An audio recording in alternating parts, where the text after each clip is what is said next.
Is the first time you covered a game in South Florida, an NFL game in South Florida, the time you heard Namath? You sat with him poolside when he made the guarantee for Super Bowl III, Brent? You know, it's a very good question. Thank you.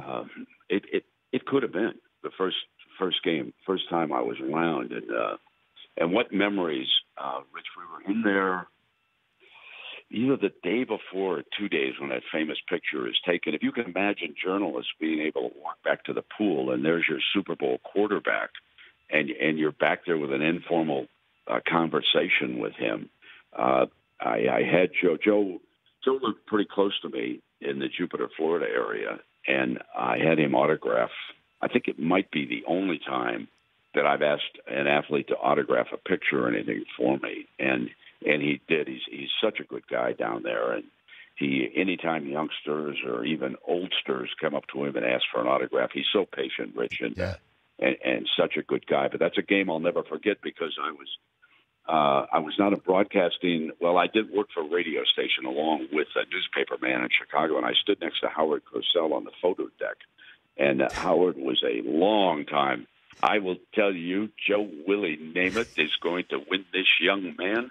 The Colts are choking. The Colts are choking. Joe Willie Namath will win. I'll never forget that whole weekend. He was right, though, wasn't he? Yes, he was. He was on top of it. And also a lot of made of Namath guaranteeing the win.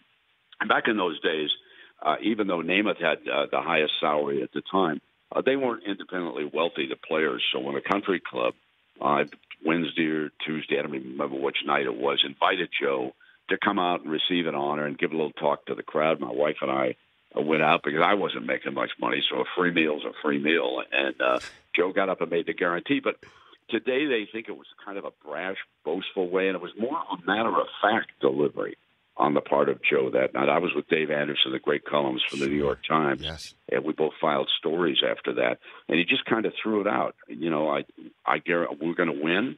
I guarantee it. And then he just kept on going with the conversation. And some newspaper men in the wire didn't even pick it up till about 24 hours later. So it now has been built into this big thing about I guarantee it. And it wasn't quite like that. But it was a delight watching what they were able to do. The backfield for Wayview Bank that day, Ordell Bracey was a defensive end for the Colts, and actually they blocked him into retirement after that game. They did a terrific job. The Rich Eisen Show, weekdays at noon Eastern on Audience.